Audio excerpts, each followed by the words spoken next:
Today we're reading the Gospel of John, chapter 13. Just doing a quick open and go Bible study. Now, before the feast of the Passover, when Jesus knew that his hour was come, that he should depart out of this world unto the Father. I don't know why, but that's just sticking out to me already.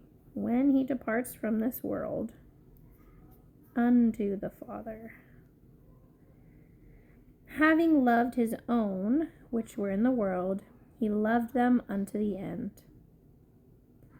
And supper being ended, the devil having now put into the heart of Judas Iscariot, Simon's son, to betray him. The devil put it in Judas's heart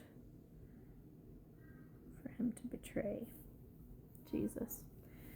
Jesus, knowing that the Father had given all things into his hands, and that he was come from God and went to God. What is this went referencing? Chapter 13, verse 3:1. So 13, 3:1. Okay, was going. Come from God and was going to God. He riseth from supper, and laid aside his garments, and took a towel, and girded himself. After that, he poured water into a basin, and began to wash the disciples' feet, and to wipe them with the towel wherewith he was girded. Then cometh he to Simon Peter, and Peter saith unto him, Lord, dost thou wash my feet? Jesus answered and said unto him, What I do thou knowest not now, but thou shalt know hereafter. Peter saith unto him, Thou shalt never wash my feet. Jesus answered him, If I wash thee not, thou hast no part with me. Simon Peter saith unto him, Lord, not my feet only, but also my hands and my head. Jesus saith to him, He that is washed needeth not save to wash his feet, but is clean every whit, and ye are clean, but not all. For he knew who should betray him. Therefore he said, Ye are not all clean. So after he had washed their feet, and had taken his garments, and was set down again, he said unto them, Know ye what I have done to you? Ye call me Master and Lord, and ye say, Well, for so I am.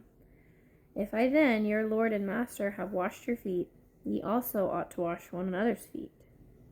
For I have given you an example, that ye should do as I have done to you. Verily, verily, I say unto you, the servant is not greater than his Lord, neither he that is sent greater than he that sent him. If ye know these things, happy are ye if ye do them. I speak not of you all. I know whom I have chosen, but that the scriptures may be fulfilled. He that eateth bread with me hath lifted up his heel against me. Now I tell you before I come, that when it is come to pass, ye may believe that I am he. I'm so curious about what this foot washing represents. Let's see if it explains it more over here. Verily, verily, I say unto you, he that receiveth whomever I send, receiveth me, and he that receiveth me, receiveth him that sent me.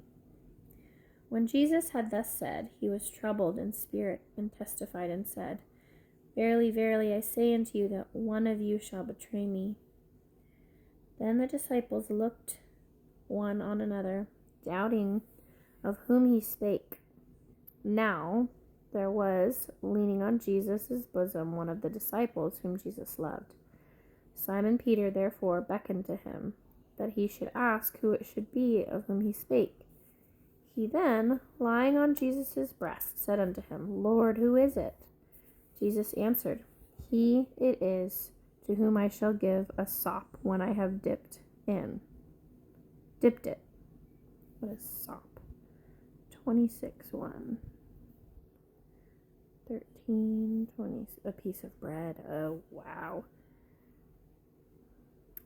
he it is to whom I shall give a piece of bread when I have dipped it in.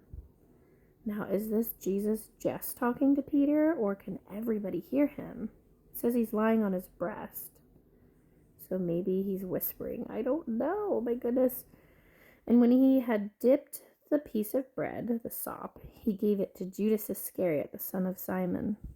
And after the sop and after the bread, Satan entered into him. Satan entered into Judas. That's like possession. He entered in. Then said Jesus unto him, That thou doest, do quickly. Now no man at the table knew for what intent he spake this unto him. For some of them thought because Judas had the bag, means he kept all the finances, that Jesus had said unto him, Buy those things that we have need of against the feast, or that he should give something to the poor. He then, having received the bread, was immediately out, and it was night. There's a lot there. So was Peter the only one who knew about this, or did the rest of them hear? And yeah, that's crazy. I have in my mind, everything works in favor and for God's favor and for God's will. So Satan entering Judas, this is like Judas walked with God and the literal devil took him over. That is just kind of crazy. But the Bible's full of just wild stories like that. So that is really interesting. Okay. Therefore, when he was gone out, Jesus said, Now is the Son of Man glorified, and God is glorified in him. If God be glorified in him, God shall also be glorified him in himself, and shall straightway glorify him. Little children, yet a little while I am with you, ye shall seek me. And as I said unto the Jews, Whither I go, ye cannot come. So now I say to you, anew, you can see my old, this is some of my notes, from the last time I read this, but a new commandment I give unto you. Now this is new. This is a new commandment. I circled this last time. It's new. That ye love one another as I have loved you, that ye also love one another. By this shall all men know that ye are my disciples, if ye have love one to another. Simon Peter said unto him, Lord, whither goest thou? Where are you going? Jesus answered him, Whither I go, thou canst not follow me now, but thou shalt follow me afterwards.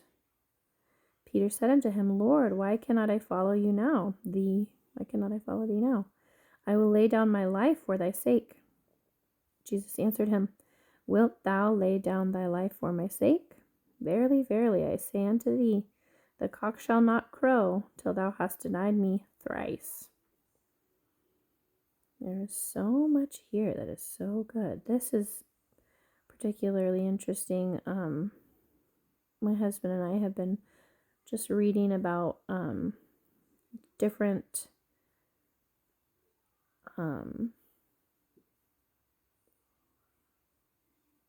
deliverance ministry type of stuff. About like possession and oppression and things like that. And this is one of the verses that we discussed, because Judas was a follower of Jesus, yet Satan entered him. Satan put it in his heart, back here earlier,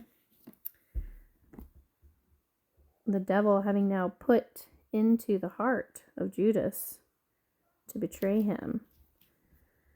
You are not all clean. Over here, you are not all clean. So I'll just leave that at that. That was just some thoughts that we had about being saved and being a follower of Christ, and still having to deal with, Satan and his dominion on this earth. That just because we're following Jesus doesn't mean that Satan can't touch us, or that we can't have, oppression or like evil around us. We're still going to have to choose to follow, we're still going to have to choose to follow Jesus and to work through those things through his power and through his grace. So I'll just leave that at that.